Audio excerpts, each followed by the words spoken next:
Mr. Maravich, we do have public participation on agenda items, so I'm just wondering if you have your announcement. Yes. Thank you.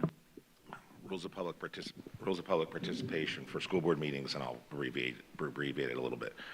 Individuals are attending the meeting are expected to conduct themselves in a responsible and respectful manner. Public comment is not question and answer, but instead an opportunity to offer comments on matters that are or may come before the board. Individuals may not approach the board tables.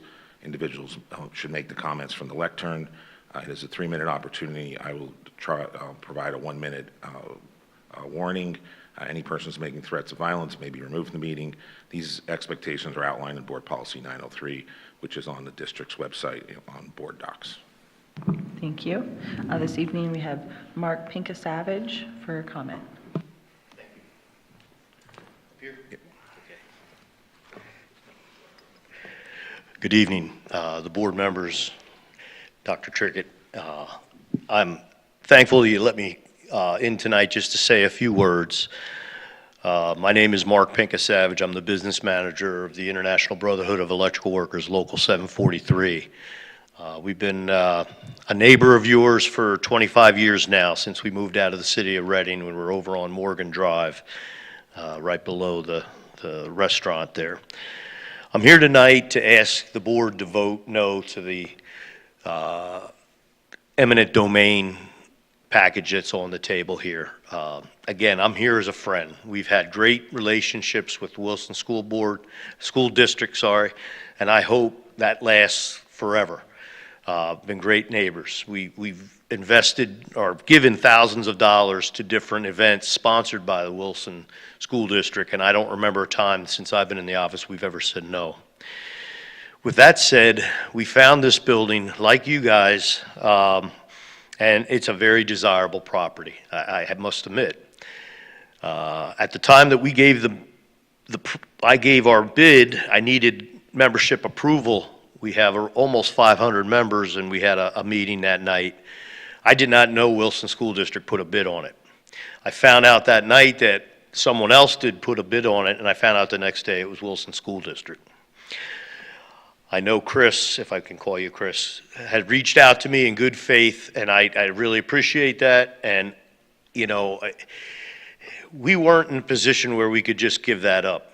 Since we haven't invested several $1,000s, as you can imagine, on inspections, on appraisals. So we're deep into it, and it's about done. We're just waiting for closing. Our training center has gotten, which is on Morgan Drive with the union offices, it's the same as your problem, I understand. We have over 100 apprentices and almost 500 journeymen that we do an ongoing training for. We're busting at the seams. We have no more room. So that's why we need to move our administrative offices out of there, make that whole building our training center, and go on from there. We've had, you know, if we have both buildings, we're looking at almost $50,000 in tax revenue we'll be paying the Wilson School District between the two buildings. We've had a great relationship over 25 years. We've been around for over 100 years. We've been training the electrician, young men and women of Berks County to become electrical workers in this county. It's a great profession, a great way for people to make a living with great benefits and great pay over the years. I mean, there's not much more I can say. When I found out this was going to happen, it really tore me apart inside. I apologize to Dr. Trickett that I did not get back to him the last few times I was advised not to, but you know, that's not the way I play. I try to be up front with everybody, and I'm asking the board to please shoot this down. I know, you know, I don't know what else to say. We need it badly, and I couldn't live with myself if I didn't come and at least talk to you. So thank you very much. Thank you for your comments. This evening, our first item is 2.1. I am making a motion to approve the resolution as attached to condemn a building through eminent domain located at 2620 Westview Drive B, Wyomissing, PA 19610. The district intends to acquire the property to alleviate significant space constraints within our high school campuses. To address these concerns, the district has developed a strategic plan to relocate our back-end administrative services, including human resources, finances, and other non-student-facing administrative departments, to an off-site location. To accommodate the growing number of students on our high school campus at the start of the 2025-26 school year, we must move these administrative departments by June 2025. We have been searching for a suitable space for the last 6 months and have been working with a real estate professional to evaluate the market. We were made aware of this available property and immediately scheduled a tour, and within days of that tour, submitted an offer. Additionally, we deployed a team of professional contractors to evaluate the property. We also toured other properties before identifying this building as the district's only viable option. This relocation is not just a logistical move, but an investment in our students' education and future career opportunities. By freeing up space within our high school, we can create 12 new classrooms. These additional classrooms will be reclaimed from the current administration building, easing overcrowding and providing our students with the optimal learning environment they require. So I am personally making a motion for 2.1 and looking for a second. Mrs. Denny, thank you. First, before board comments, I'm wondering if Dr. Trickett, if you would be able to provide the board with a timeline of events from the districts, from your actions and the district. Yes, absolutely. I'm going to go up to the podium to address the board and the community.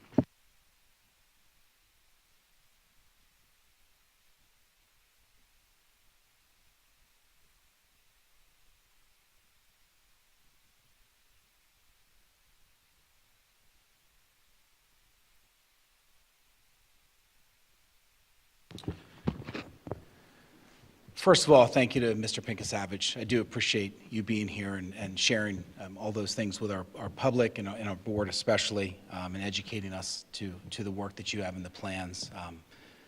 I also want to thank the IBW local for what I agree 100% is a long-standing relationship and one that is very positive, and one that we want to continue on that same trajectory regardless of the outcome here.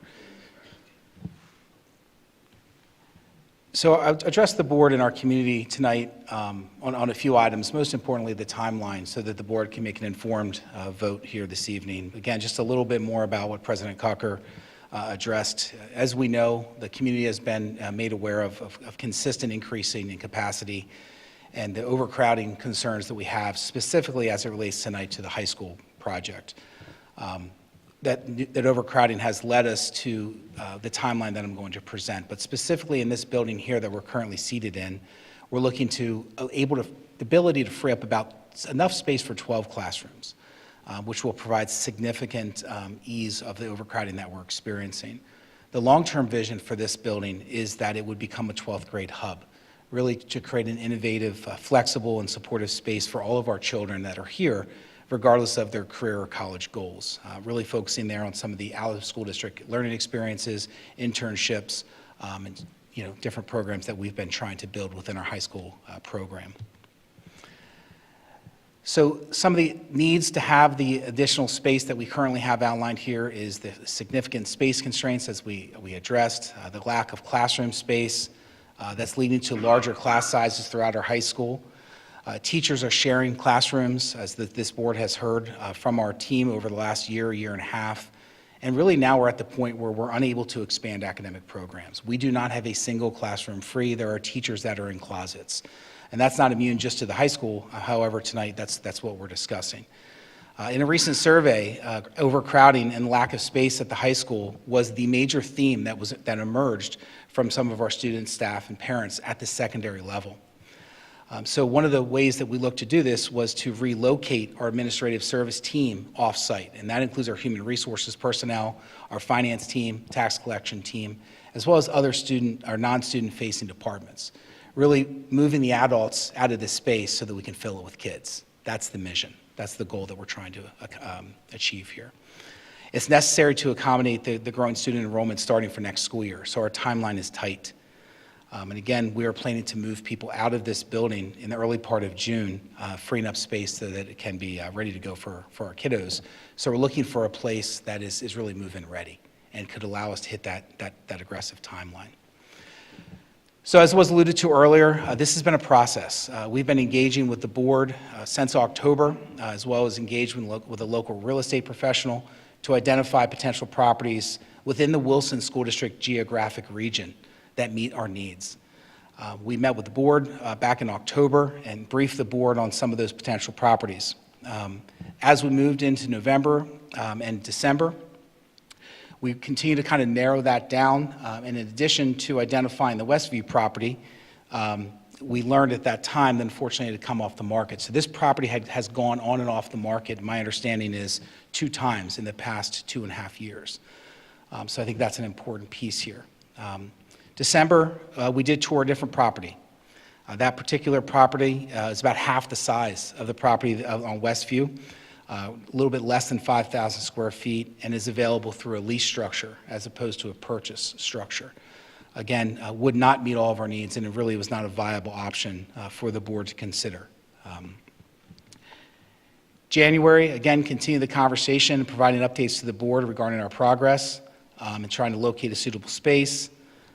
In February, early February, we were informed that the Westview property came back on the market, which a major moment here in this timeline. We then, throughout the next couple of weeks, toured the property multiple times. Part of the touring process for us is, while we didn't go through a formalized inspection process, we brought in a team of contractors, mechanical contractors, electrical contractors, pretty much the entire army that we have available to us to thoroughly evaluate all the different mechanical systems of the site to ensure that when we were making a recommendation to the board that we truly checked all the boxes. What we learned is that the building's in great shape. As Mr. Pink Savage can probably agree to, it's in very good shape, recently renovated, mechanical systems are in strong working order. We do have a list of items that will need to be addressed by the team. However, we were able to quantify them both as far as a time constraint is concerned and a cost.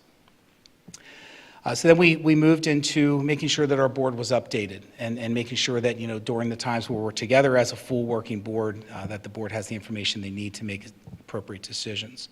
Provided that update to the board on February 18th, and then ultimately made our first offer on the Westview property on February 26th. So a little bit more about the Westview Drive B property on 2620 Westview Drive. Here's a picture of the outside of the building. Some of those pieces that really make this building desirable for the Wilson School District is the close proximity to neighborhood schools. Obviously, we know that Spring Ridge Elementary School is 2 buildings away, but it's off of one of the major corridors, kind of really in part of the heart of the school district and the organization. Quickly jump on the highway as well. The ability for us to free up these 12 classrooms at the start of the school year again, the way we would do that is by relocating 30 staff members from this building. So this building has about 24 offices, 23 to 24 offices, as well as about 7 cubicle spaces in some shared areas. So again, it checks that box to allow us to move all 30 of those people immediately, as opposed to a phased approach, which is not desirable. The fact that it's a standalone, 1-floor building that's easily accessible. Taxpayers will be coming into this building. New families to the school district. This will be our hub for central registrations. All new families that are moving in.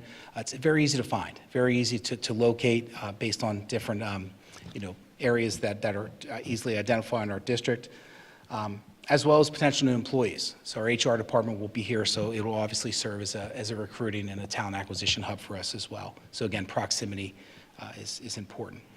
The condition of the building, which I already addressed, and ultimately at the end of the day for us, really is the only viable standalone building within the Wilson School District geographic region. So I think those are all very specific, unique needs to the Wilson School District community. We really can't look too many places And a lot of those places that we did look, unfortunately, were just not fruitful.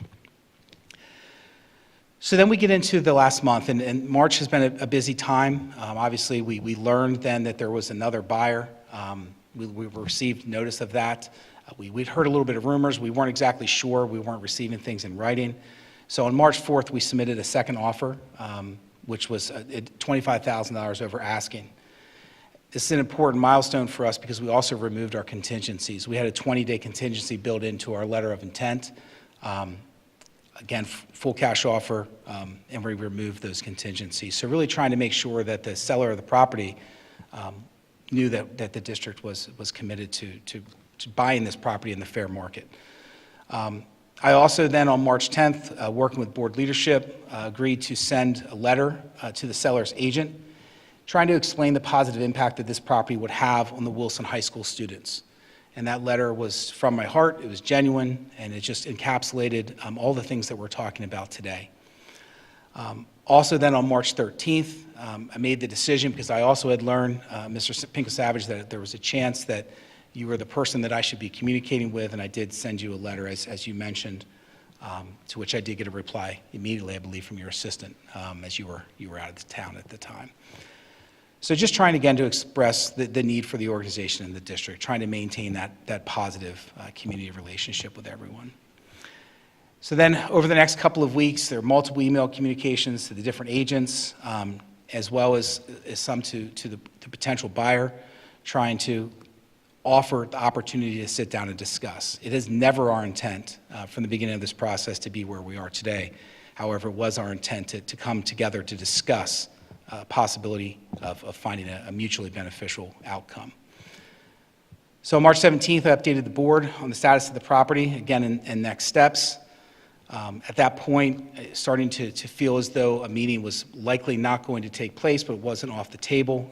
Did submit another offer then last week. It was our last and final offer with a note to the agents and a potential buyer that we would be moving to condemnation if no response was received and if we didn't have an opportunity to sit down.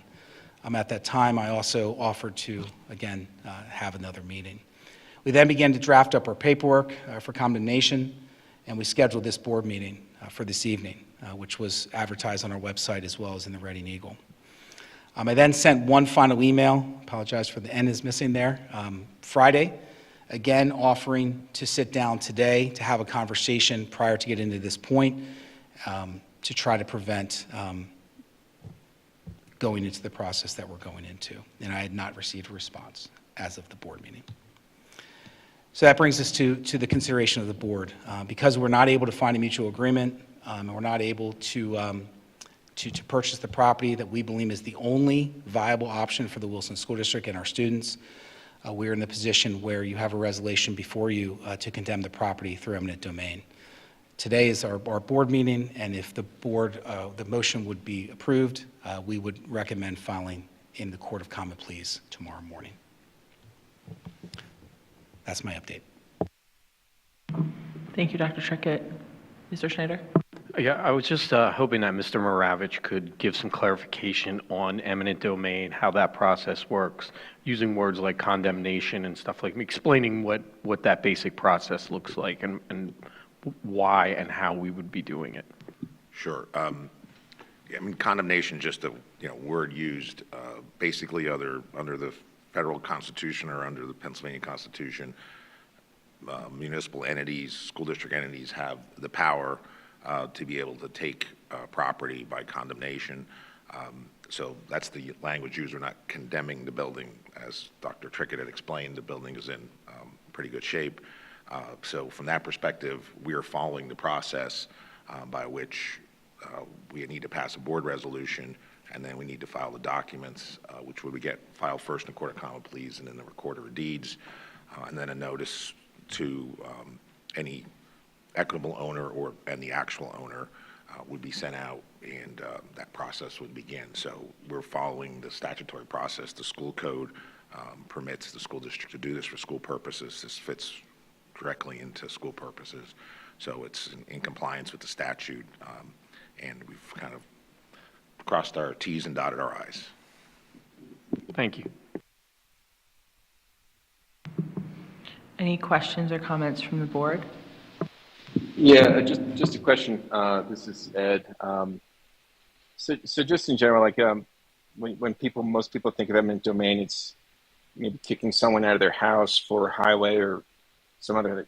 I just want to make it clear that from what we've been told, this property has been vacant for 2.5 years, maybe under contract, not under contract, and it's when we talk about fair market value, making an offer just coincidentally almost basically the same day as someone else for over the asking price, it's not exactly that. I think Wilson has done, and Dr. Trickett and team have done a great job trying to make this work. So I just want to thank them for doing that. So. Thank you, Mr. Case. Mr. Hart? Dr. Trickett, this will help to eliminate classroom sharing, correct? Will it eliminate it or just reduce it significantly? I would say that from the perspective of currently the high school is utilizing 2 hub spaces with our English department and our math department, which means that the majority of those staff members are sharing classrooms. Initially in the first year, I cannot state with absolute certainty that every teacher will have their own room. I will say that it will significantly improve the situation that we're in. We are looking to free up and create 12 classrooms in this space, which is 12 more than they have. The other piece is, right now, if we would hire any additional teachers to meet the growing needs of our kids, we do not have a place for them to work out of. I also just want to say it's unfortunate that we're in this position to do this, but doing it for our students and our staff and the benefit of the school district and the community that will help to enhance and make the district in a better position to educate our children, which is why we're here. So thank you. And Thank you, Mr. Hart. Dr. Trickett, with regard, if this should go through, how do we make the IBW whole if they've spent money at all on inspections, et cetera? Can you walk us through that? Sure. First and foremost, if the property hasn't yet come to closing, I believe there's still an opportunity to have a conversation to prevent the process. And I think that would be the best option for all parties, would be to sit down and talk through what that could or could not look like. I had put in prior communications to the agent, not sure it got through to all parties, that the district is willing to make all parties whole in regards to this matter, to ensure that we're being good neighbors and good friends and to maintain a relationship. So again, it seems to me, based on information presented this evening, that there may still be an opportunity to sit down, perhaps even today, to discuss that. Whether or not we can do that after condemnation, I defer that to Attorney Moravich. No, you could obviously work through this and still have a meeting. Obviously, time is of the essence, as it's been for probably 5 or 10 days now. And Mr. Case, to address some of your issues, yes, normally, this is absolutely legal and constitutional, but there are also, if I want to say it this way, it's not the legal aspect of the sour grapes of displacing somebody, displacing a tenant, effectively taking somebody's property who wasn't interested in selling it. That aspect of this doesn't exist in this circumstance, in the sense that this property was on the market.